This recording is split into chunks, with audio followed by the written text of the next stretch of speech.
that is what is democracy and why democracy. This is the chapter of class 9 chapter 1. इसमें हम लोग जो है डेमोक्रेसी का डिफिनीशन, इसके फीचर्स और क्यों जो है इसका सिंपल डिफिनीशन जो है, कैसे इसका सिंपल डिफिनीशन एक्सट्रैक्ट किया जा सकता है, इस पे ध्यान देने की कोशिश करेंगे. इसके अलावा जो है democratic country non democratic country में क्या डिफरेंस है और क्यों डेमोक्रेटिक कंट्री को जो है वो प्रिविलेंस दिया जाता है, इस पे जो है ध्यान दिया जाएगा. Let we see the chapter. Now let's see what is democracy. Actually previous chapter, actually ये सेकेंड चैप्टर है सिविक्स का, लेकिन अकॉर्डिंग टू न्यू सिलेबस ये इसी को पढ़ना, फर्स्ट को नहीं पढ़ना. तो इसके प्रीवियस चैप्टर में जो है बताया जा चुका है कि there are two types of government. First democratic government, second is non democratic government. तो यहाँ पे हम लोग जो है डेमोक्रेटिक गवर्नमेंट का डेफिनेशन या डेमोक्रेसी का डेफिनेशन जो है खोजने की कोशिश करेंगे. Now this is the discussion of a class. यहाँ पे जो है क्लास में डिस्कशन किया जा रहा है.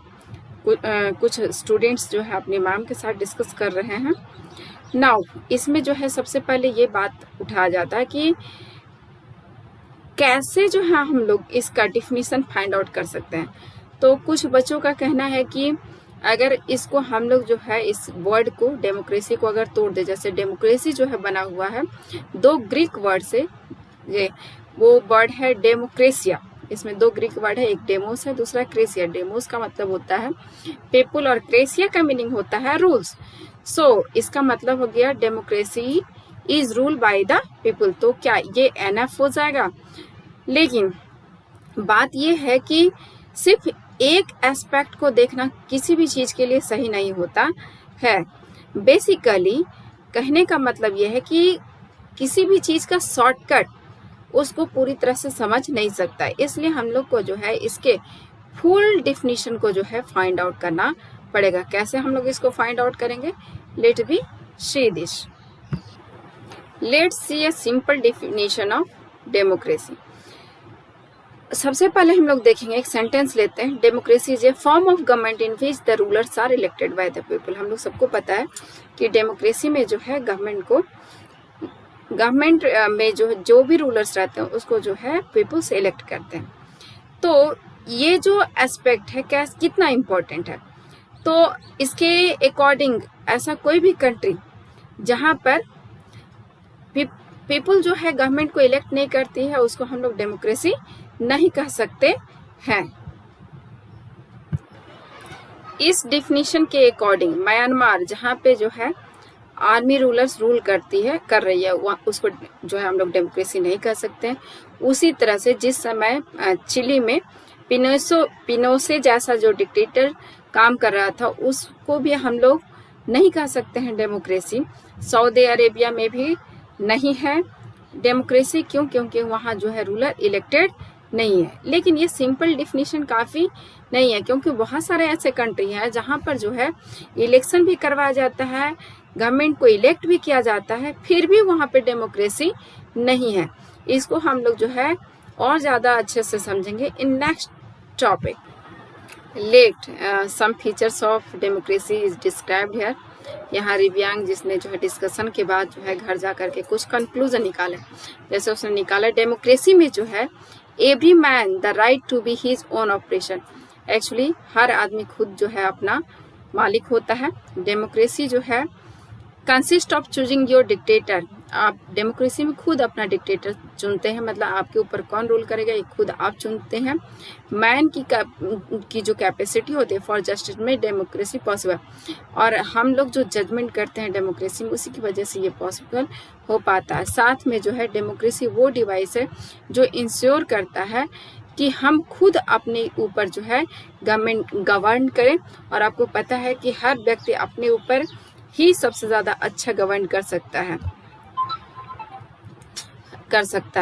ऑल द इल्स, और किसी भी डेमोक्रेसी में जितने इलनेस है उसको जो है खुद डेमोक्रेसी के थ्रू ही हटाया जा सकता है. यहाँ पे कार्टून दे सकते हैं कैसे डेमोक्रेसी को जो है स्टैंड करने की कोशिश की जा रही है. In Iraq with the foreign powers.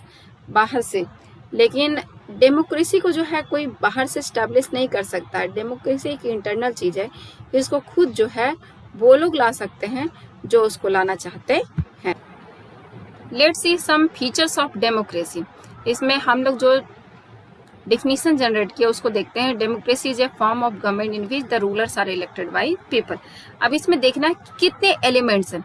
सबसे पहला है रूलर्स। किस तरह के रूलर्स होंगे, वो क्या करेंगे, विच ऑफिशियल, किसको जो है रूलर्स बनाया जाएगा, विच डिसीजन, वो किस तरह का डिसीजन लेंगे, means this all discuss about the rulers. Next है इलेक्शन। तो इलेक्शन कौन करवाएगा, कैसा इलेक्शन होगा, डेमोक्रेटिक इलेक्शन होगा या सिर्फ नाम के लिए होगा। नेक्स्ट है द पीपुल। जो इलेक्शन में पार्टिसिपेट करेंगे वो कौन होंगे, वो नॉर्मल सिटीजन होंगे, सब इक्वल बेसिस पे काम करेंगे, या फिर जो है सबको अलग अलग जो है राइट्स दिए जाएंगे। और फाइनली जो टर्म इस्तेमाल किया गया है उसमें वो है फॉर्म ऑफ गवर्नमेंट। किस तरह का गवर्नमेंट जो है वो इलेक्ट किया जाएगा। Can elected ruler do what ever, क्या इलेक्टेड गवर्नमेंट जो चाहेंगे वो कर सकते हैं या फिर वो भी लिमिट्स में रहकर काम करेंगे। इसमें अब हम लोग सब जो है एक एक जो है टॉपिक है सब पे डिस्कस करेंगे। सबसे पहले है major decision by elected leaders. ये बहुत इंपॉर्टेंट होता है डेमोक्रेसी में। इसमें हम लोग जानते हैं कि जो इलेक्टेड गवर्नमेंट होगा उसी को जो है मेजर डिसीजन लेने का राइट होता है। Let see the example of Pakistan. Pakistan में जब जनरल परवेज मुशर्रफ ने मिलिट्री कूप किया अक्टूबर 1999 में, तो आते के साथ उसने जो है डेमोक्रेसी टिकली जो गवर्नमेंट पहले से चुनी हुई थी उसको हटा दिया और खुद जो है चीफ एग्जीक्यूटिव बन गए कंट्री के। लेटर बाद में जो है चेंज हिज डेजिग्नेशन, अपने डिजिग्नेशन को चेंज कर दिया और खुद प्रेसिडेंट बन गया। 2002 में एक रेफरेंडम वहां पे जो है कंडक्ट करवाया गया और जिसमें उन्होंने अपने रूलिंग पीरियड को 5 इयर्स के लिए एक्सटेंड कर दिया।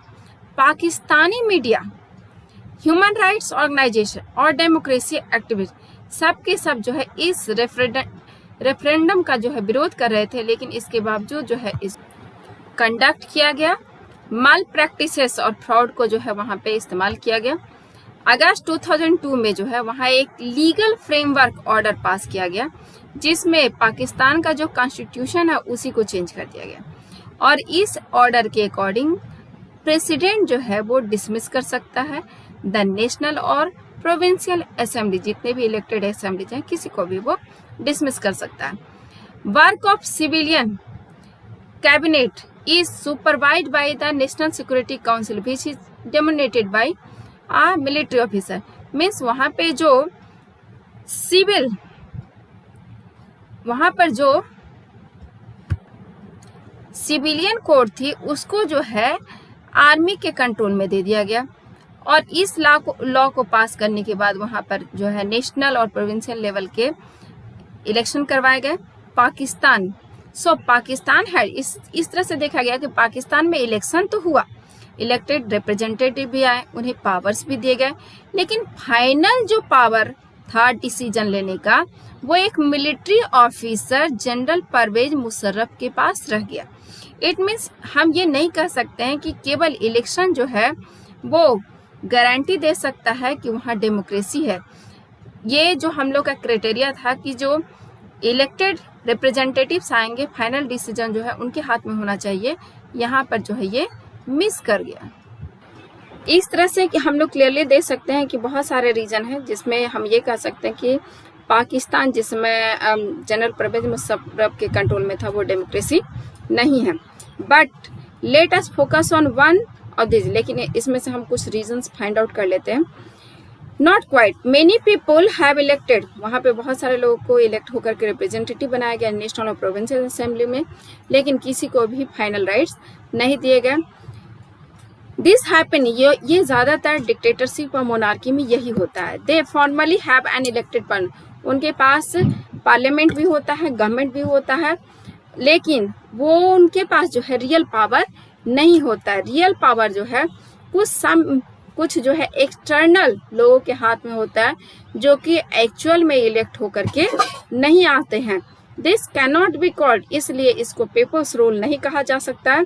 So this give us the first feature. इस तरह से डेमोक्रेसी का हम लोग पहला फीचर निकालते हैं। इस फीचर में हम लोग ये देखते हैं कि डेमोक्रेसी में जो है फाइनल डिसीजन मेकिंग पावर जो है that must be rest with those elected by the people, उनके हाथ में होना चाहिए जो है इलेक्ट होकर के आए हैं। Let's see another example. This is the criteria of free and fair electoral competition. This is the example of China. China में इलेक्शन रेगुलरली होता है, हर 5 साल पे इलेक्शन होता है कंट्री के पार्लियामेंट के लिए। कंट्री के पार्लियामेंट का नाम है क्वानग्यू रैनमिन दाइबियो दाउबुई। इसको एक्चुअली में नेशनल पीपुल्स कांग्रेस बोला जाता है।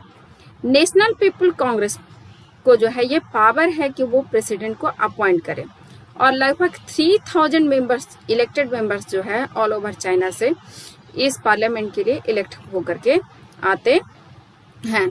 सम मेंबर्स आर्मी से भी आते हैं इलेक्ट होकर के बिफोर कॉन्टेस्टिंग इलेक्शन। लेकिन यहाँ पर इलेक्शन होने से पहले हर एक कैंडिडेट को जो है चाइनीज कम्युनिस्ट पार्टी से अप्रूवल लेना होता है। जिसको चाइनीज कम्युनिस्ट पार्टी जिस मेंबर को जो है अप्रूवल देती है वही इलेक्शन में खड़ा हो सकता है। चाइनीज कम्युनिस्ट पार्टी और 8 स्मॉलर पार्टीज एलाइड हैं टू इट वेयर अलाउ, यही है जो इलेक्शन में जो है पार्टिसिपेट भी करते हैं, और यही इन्हीं से अप्रूवल लेकर के कोई पार्टिसिपेट कर सकता है। द गवर्नमेंट इज ऑलवेज, इसलिए वहां पर हमेशा जो है एक ही पार्टी की गवर्नमेंट बनती है, उस पार्टी का नाम है चाइनीज कम्युनिस्ट पार्टी। सिंस जब से इंडिपेंडेंट हुआ 1913 कम्युनिस्ट पार्टी की ही गवर्नमेंट बनती है। जब से इंडिपेंडेंट हुआ 1930, ये मेक्सिको की स्टोरी है, ये this story is change. Mexico में जो है हर साल इलेक्शन मतलब हर 6ठे साल पे इलेक्शन होता है प्रेसिडेंट के लिए, and the country had never been under a military or dictator rule. यहाँ पर हर 6 साल पे इलेक्शन होता है, और आज तक वहाँ कभी भी जो है मिलिट्री डिक्टेटरशिप नहीं आया। बट 2000 तक वहाँ पर जो है एक ही पार्टी हमेशा जीतती थी, उसका नाम था PRI। इसका फुल फॉर्म है इंस्टीट्यूशनल रेवोल्यूशनरी पार्टी। ये एक्चुअल अपोजिट है PRI। अपोजिशन पार्टी वहां पर इलेक्शन तो लड़ता था लेकिन कभी भी जीत नहीं पाता था। PRI क्या करती थी कि बहुत सारे डॉटेड टिक्स इस्तेमाल करती थी इलेक्शन को जीतने के लिए। All those who we are employed, जितने भी गवर्नमेंट में एम्प्लॉय थे उन सबको जो है पार्टी का मीटिंग अटेंड करना होता था। टीचर्स ऑफ जो गवर्नमेंट स्कूल्स के थे उनको फोर्स करना होता था पेरेंट्स को कि वो केवल PRI को वोट करें। मीडिया लार्जली इग्नोर द, जो वहाँ की मीडिया थे वो अपोजिशन पार्टी के किसी भी एक्टिविटी को दिखाती नहीं थी और उनको जो है क्रिटिसाइज करते रहती थी। समटाइम्स कभी कभी तो जो है पोलिंग बूथ भी जो है शिफ्ट कर दिए जाते थे एक जगह से दूसरे जगह पे लास्ट मिनट में, ताकि जो है लोगों को वोटिंग देने में काफी मुश्किल हो। इसकी वजह से जो है कभी भी जो है मेक्सिको में कोई दूसरी पार्टी नहीं जीत पाई। PRI जो है बहुत बड़ा अमाउंट भी जो है कैंडिडेट के लिए, अपने कैंडिडेट के लिए खर्चा करती थी इलेक्शन में। तो क्या इस तरह के इलेक्शन को हम लोग जो है डेमोक्रेटिक बोल सकते हैं? और क्या सच में जो रूलर्स है वो इलेक्ट होकर के आ रहे हैं? देयर आर मेनी प्रॉब्लम्स, इसमें बहुत सारे प्रॉब्लम्स हैं। जैसे चाइना में जो है सिंगल पार्टी है, इसमें जो है पीपल्स को चॉइस ही नहीं मिल रहा है।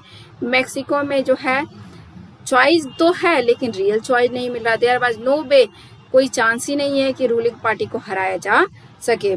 जो इलेक्शन वो फ्री और फेयर नहीं हो रहा।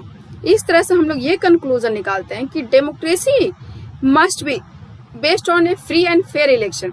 फ्री और फेयर इलेक्शन होना चाहिए, वेयर दोज करेंटली जो कि पावर में है उनको भी हारने का उतना ही चांस होना चाहिए जितना कि जो है अपोजिशन को होता है। Now let's C next feature, 1 person 1 vote 1 value. Actually democracy में हर किसी को वोटिंग राइट इक्वल होना चाहिए।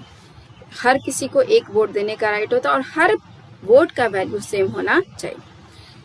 2015 तक सऊदी अरेबिया में वुमेन्स को वोट देने का राइट नहीं था।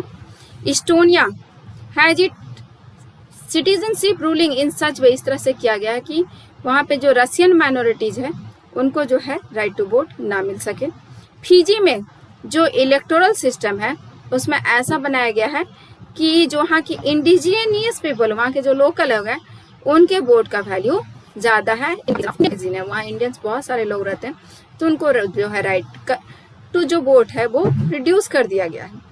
इस तरह से यहाँ पर भी हम लोग नहीं देखते हैं कि यहाँ जो है डेमोक्रेसी फॉलो हो रहा है। कैसे? क्योंकि डेमोक्रेसी में जो है ईच एडल्ट सिटीजन को जो है एक वोट देने का राइट होना चाहिए और हर एक वोट का वैल्यू जो है सेम होना चाहिए। यहाँ पे हम लोग सद्दाम हुसैन, इराक जो कंट्री है जिसमें सद्दाम हुसैन का रूल था, उसका एक कार्टून दे सकते हैं। यहाँ पे जब सद्दाम हुसैन को हटा दिया गया, जेल में डाल दिया गया अमेरिका के हेल्प से, तो लोगों ने कहा at last one man one vote हो गया, चलो हम ये लोग खुश थे। लेकिन देखिए यहाँ पर से क्या कमेंट आया, आई लाइक्ड इट। ये कह रहा है कि हाँ मुझे तो यही अच्छा लगता है, जब मैं भी वहाँ था तो वही बात थी, one man and one the one vote, सिर्फ मुझे ही वोट करना था, तो बदला क्या। So this is just view of each one.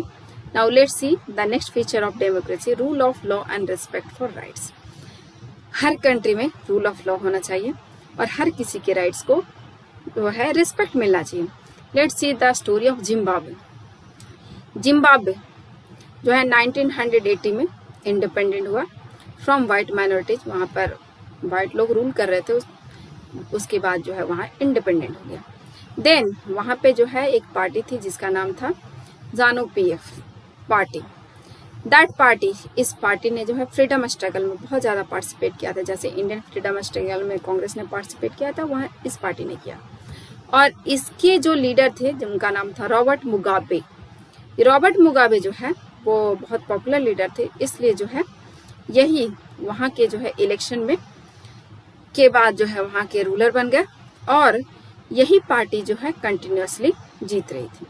President Mugabe was popular, president Mugabe काफी पॉपुलर थे और ऑल्सो यूज्ड अनफेयर प्रैक्टिसेस इन इलेक्शन। लेकिन अगर इलेक्शन वो ना जीत पाए तो उन्होंने जो है अनफेयर प्रैक्टिसेस भी इस्तेमाल करने शुरू कर दिए।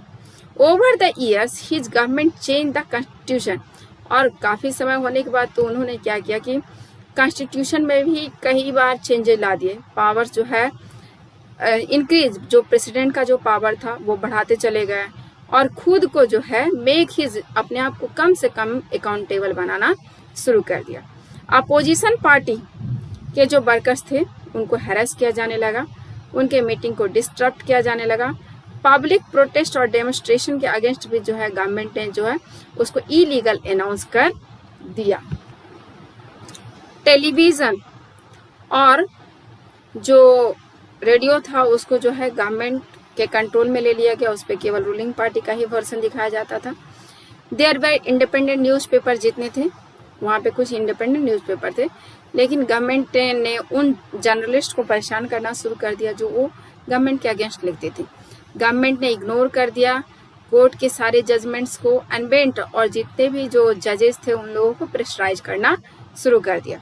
He was forced out of office in 2017 में लास्टली इनको वहां से हटाया जा सका। ये एग्जाम्पल क्या दिखाता है कि यहाँ पर लीडर भी है, पार्टी भी है, पॉपुलर भी है, लेकिन इतना होना सफिशिएंट नहीं है। पॉपुलैरिटी जो है वो डेमोक्रेसी का जो है कोई रिक्वायरमेंट नहीं है। लीडर को जो है अकाउंटेबल होना चाहिए और जो अनफेयर मीन्स इस्तेमाल किए जाते हैं वो नहीं होने चाहिए। This required that the state should respect, state को जो है सिटीजन्स राइट को रिस्पेक्ट देना चाहिए और there should be the rule of law, हर किसी के लिए जो है बराबर होना चाहिए। हर किसी को एसोसिएशन बनाने का, प्रोटेस्ट करने का, पब्लिक एक्शन में पार्टिसिपेट करने का हक। डेमोक्रेसी में उसी तरह से जो है जुडिशरी को इंडिपेंडेंट होना चाहिए, ये किसी के कंट्रोल में नहीं होना चाहिए। There are some conditions that apply to way a government to run after the election. It means election के बाद भी गवर्नमेंट के चलाने का तरीका फिक्स होता है डेमोक्रेसी में। ऐसा नहीं है केवल उसने इलेक्शन जीत लिया और वो कुछ भी कर सकता है, ऐसा नहीं होना चाहिए। हर किसी को जो है उसके रिस्पेक्ट की गारंटी होनी चाहिए एंड हर किसी को राइट्स मिलने चाहिए, उसके खुद की रिस्पॉन्सिबिलिटी समझ में आनी चाहिए। कॉन्स्टिट्यूशन, लॉ सब जो है वो रन करना चाहिए। सो हम लोग फाइनली क्या देखते हैं कि डेमोक्रेसी जो है वो ऐसा गवर्नमेंट है जहां पर रूल्स किया जाता है with in limit set by the constitutional rights and citizens law, citizens rights and law. इस तरह से जो है हम लोग देख रहे हैं कि कॉन्स्टिट्यूशन में कोई भी कुछ भी नहीं कर सकता है, डेमोक्रेसी में कुछ भी नहीं कर सकता है।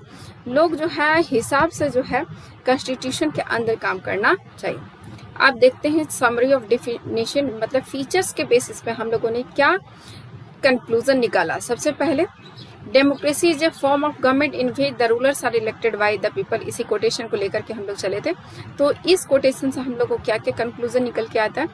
इसमें पहला कंक्लूजन ये है कि रूलर्स जो है वो जो इलेक्ट होकर के आए हैं उन्हीं को मेजर डिसीजन लेने का पावर होना चाहिए। इलेक्शन में चॉइस मिलना चाहिए। अगले को भी, अपोजिशन को भी जो है अपॉर्चुनिटी मिलना चाहिए रूलर्स को चेंज करने का, करंट रूलर्स को चेंज करने का।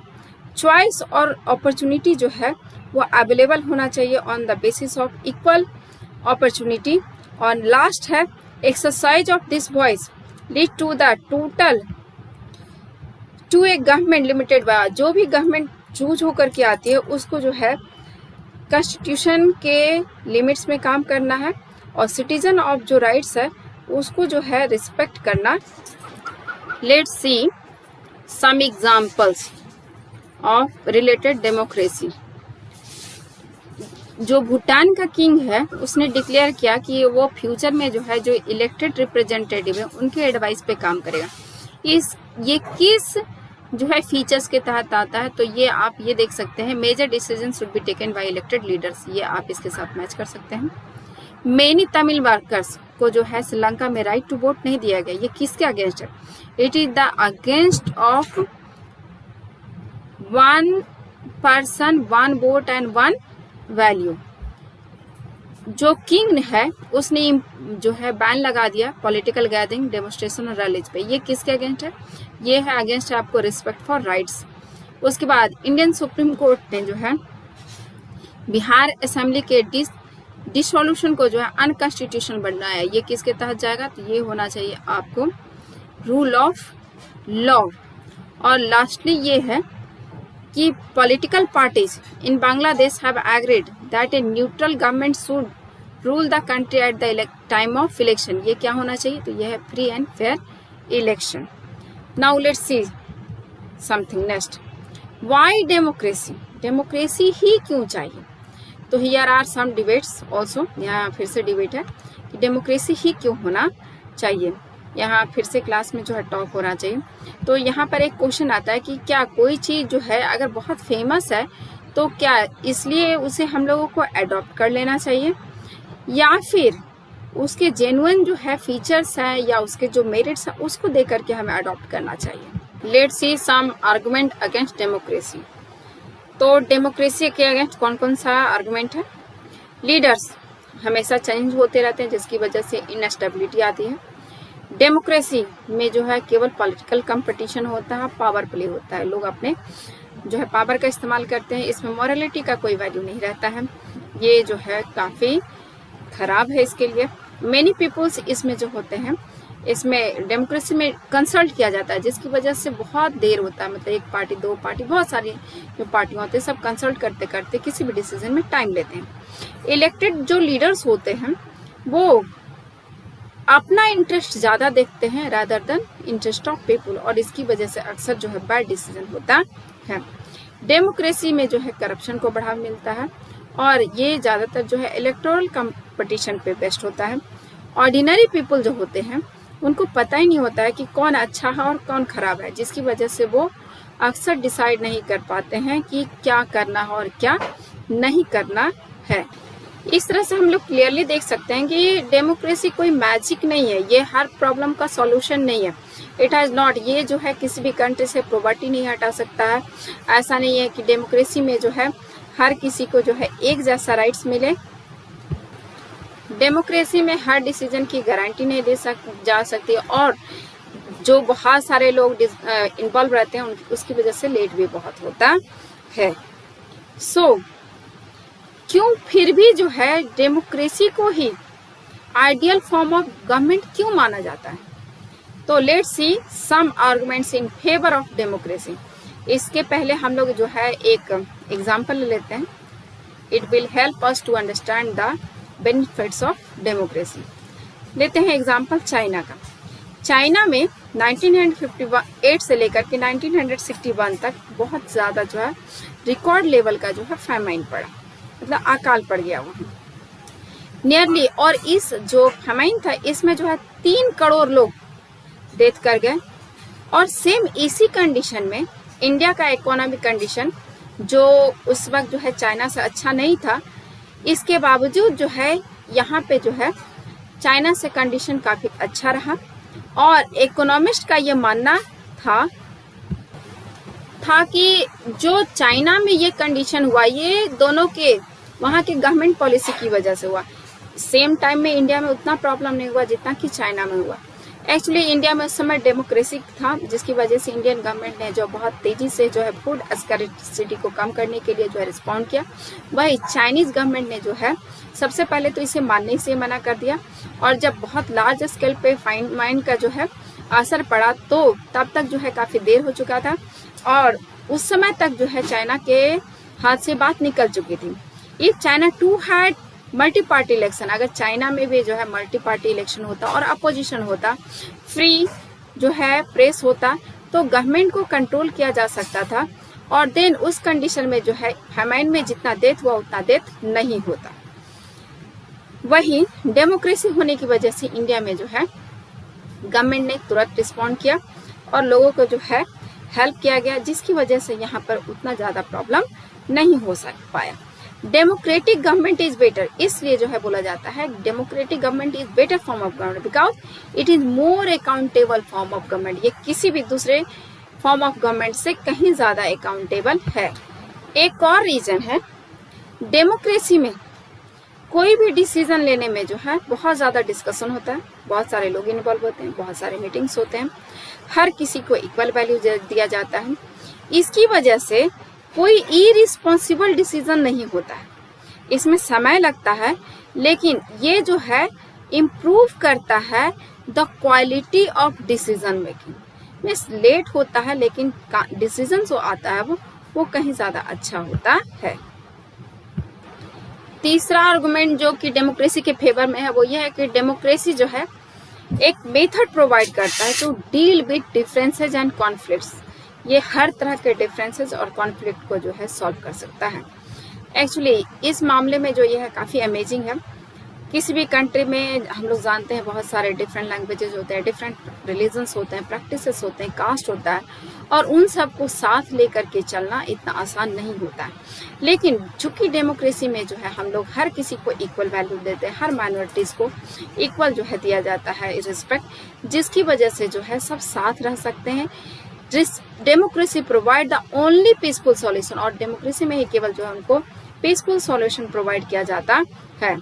डेमोक्रेसी में जो है कोई परमानेंट विनर और कोई परमानेंट लूजर नहीं होता है, हर किसी को है जो इक्वल अपॉर्चुनिटी मिलता है, जिसकी वजह से जो है टॉलरेंस बढ़ता और ये टॉलरेंस जो है किसी भी डेमोक्रेसी को सक्सेसफुल बनाता है।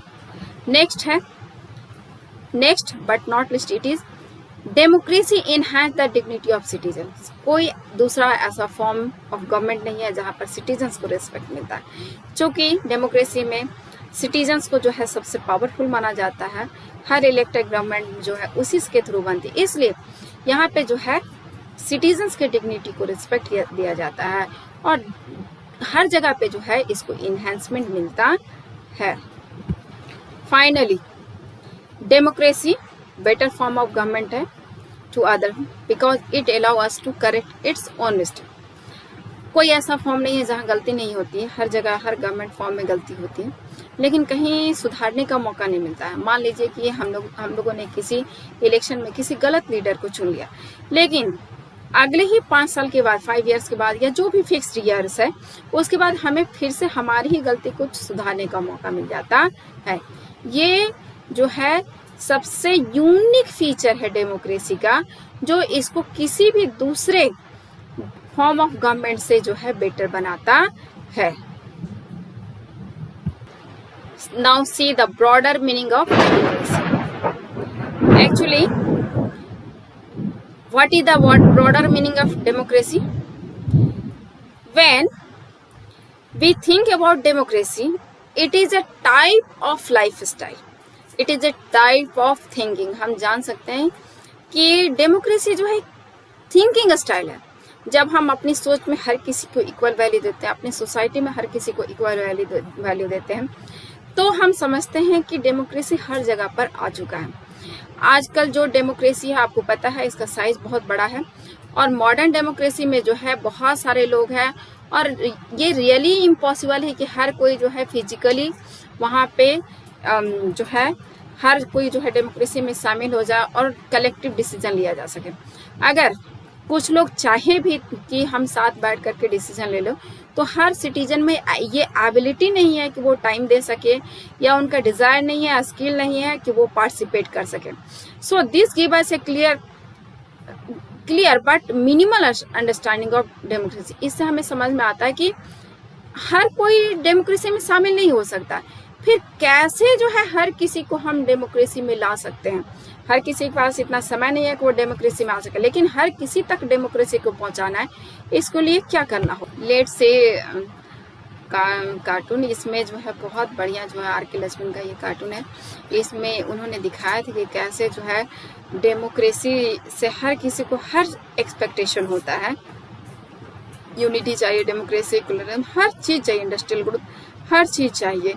How we expect in a democracy और कैसे इसको जो है हम लोग अचीव कर सकते हैं.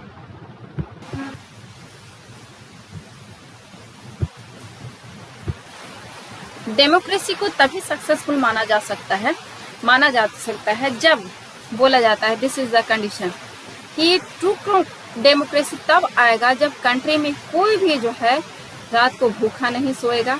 उसी तरह से डेमोक्रेसी में एवरी सिटीजन को जो है एबल होना चाहिए, play equal role in decision making में उनका इक्वल रोल होना चाहिए. और इसके लिए जो हर किसी को इक्वल राइट ऑफ वोट होना चाहिए, हर किसी को जो है इक्वल इंफॉर्मेशन का राइट होना चाहिए और हर किसी को इक्वल एजुकेशन का राइट होना चाहिए. डेमोक्रेसी तभी सक्सेसफुल माना जा सकता है जब हर कोई जो है इक्वल हो जाएगा डेमोक्रेसी में. We can say that democracy is the best option of the government for us. Let's see some other features of democracy. Let's see summary of democracy. Democracy is a Greek word. इसका मतलब होता है rule by people. Definition क्या है? A form of government in which the rulers are elected by the people. Every country want to be called a democratic, but we need to look in detail. Her country को जो है democratic कहा जा सकता है, लेकिन हमें ध्यान देना होगा कि किस कंट्री को डेमोक्रेटिक रियल में कहा जा सकता है. These are salient features of democracy. Rulers must be elected representative of the peoples के इलेक्टेड रिप्रेजेंटेटिव होने चाहिए. पावर जो है वो पीपुल के पास होना चाहिए इन फॉर्म ऑफ गन, जैसे अमेरिका, इंडिया, ऑस्ट्रेलिया में है. नॉन डेमोक्रेटिक कंट्री का example Myanmar, Chile, Bhutan. Free और फेयर इलेक्शन होना चाहिए. हर किसी को जो है पावर में आने का उतना ही मौका मिलना चाहिए. ईच एडल्ट सिटीजन को जो है राइट टू वोट होना चाहिए और हर वोट का है जो इक्वल वैल्यू होना चाहिए. डेमोक्रेटिक गवर्नमेंट रूल्स करना चाहिए with in the limits of constitutional law और इसको जो है अवॉइड होना चाहिए सिटीजन राइट्स के अंदर, मतलब सिटीजन राइट जो है के साथ उसको बंधे होना चाहिए. Next, leaders. वाई डेमोक्रेसी क्यों होना चाहिए? तो यहाँ पे है आर्गुमेंट जो अगेंस्ट में दिया जाता है डेमोक्रेसी के. तो सबसे पहला ये आर्गुमेंट है कि डेमोक्रेसी में लीडर्स चेंज होते रहते हैं. इसकी वजह से जो है इनस्टेबिलिटी आती है. डेमोक्रेसी में जो है बहुत ज़्यादा पॉलिटिकल कंपटीशन और पावर प्ले होता है, इसलिए मोरालिटी का कोई जो है स्कोप ही नहीं रह जाता है. सो मेनी पीपल्स के साथ कंसल्ट करना पड़ता है, इसकी वजह से बहुत देर होता है डिसीजन मेकिंग में. और जो इलेक्टेड लीडर्स होते हैं वो ज़्यादातर अपना इंटरेस्ट देखते हैं, इसकी वजह से बैड डिसीजन भी होता है. करप्शन को जो है काफ़ी प्रमोट करता है इलेक्शन और it is based on electoral competition की वजह से हम लोग ध्यान भी दिए हैं कि इलेक्शन के समय में कितना ज़्यादा जो है मर्डर्स और बहुत सारी चीज़ें होती हैं। ऑर्डिनरी पीपल को यही पता ही नहीं होता है कि कौन अच्छा है कौन खराब होता है, उसके पास इंफॉर्मेशन प्रॉपर नहीं होता। एक्चुअली डेमोक्रेसी जो है किसी भी सॉल्यूशन, किसी भी प्रॉब्लम का मैजिकल सॉल्यूशन नहीं है। ये किसी भी कंट्री का पॉवर्टी को एक दिन में खत्म नहीं कर सकता है, और ना ही जो है ये इंश्योर कर सकता है कि हर किसी को सब कुछ मिले। लेकिन फिर भी ये जो है इसमें फ्रिक्वेंटली जो लीडरशिप चेंज होते रहता है, इसकी वजह से भी प्रॉब्लम होता है। फिर भी ये बेटर फॉर्म ऑफ डेमोक्रेसी है। क्यों? Y democracy? It is argument in favour of democracy. इतने प्रॉब्लम होने के बावजूद जो है क्यों डेमोक्रेसी होना चाहिए? तो डेमोक्रेटिक कंट्री जो है वो बेटर फॉर्म है। क्यों? क्योंकि ये मोर अकाउंटेबल फॉर्म ऑफ गवर्नमेंट है। इसके बाद डेमोक्रेसी जो है क्वालिटी डिसीजन इंप्रूव करता है, क्योंकि इसमें बहुत ज्यादा डिस्कशन होता है और वेरियस ग्रुप के साथ डिस्कशन होता है। डेमोक्रेसी प्रोवाइड करता है method of deals with differences and conflict. ये बहुत बड़ी बात है, सबको साथ लेकर के चलना इतना आसान काम नहीं है, ये सिर्फ डेमोक्रेसी में ही हो सकता है। डेमोक्रेसी जो है सिटीजन के डिग्निटी को इनहेंस करते हैं। कोई दूसरा फॉर्म नहीं है जहाँ पे जो है सिटीजन को इतना रिस्पेक्ट मिले जहाँ जितना कि मिलता है आपको, आप और हमको को डेमोक्रेसी में। डेमोक्रेसी जो है किसी भी दूसरे फॉर्म से बेहतर है। क्यों? क्योंकि ये अपनी ही गलती को सुधारने का मौका देता है। एक बार हो सकता है हम गलत हों, बट जो है हर बार जो है हम वही गलती बार बार रिपीट नहीं करते हैं। Now what is the broader meaning of democracy? तो डेमोक्रेसी का ब्रॉडर मीनिंग ये है कि डेमोक्रेसी केवल एक गवर्नमेंट का तरीका नहीं है, it is a form of thinking. सोच है। सोच में जब डेमोक्रेसी आती है तो सच में लगता है कि डेमोक्रेसी सक्सेसफुल है। डेमोक्रेसी सोसाइटी में होना चाहिए, डेमोक्रेसी हर ऑर्गेनाइजेशन में होना चाहिए, डेमोक्रेसी फैमिली में होना चाहिए, और डेमोक्रेसी जो है हर एक फॉर्म में होना चाहिए। हर किसी को जो है इक्वल वेटेज मिलना चाहिए, तभी हम मान सकते हैं कि डेमोक्रेसी सक्सेसफुल होगा। और ये डेमोक्रेसी जो है हर किसी को जो है उसके डेवलपमेंट का प्रॉपर अपॉर्चुनिटी प्रोवाइड करेगा।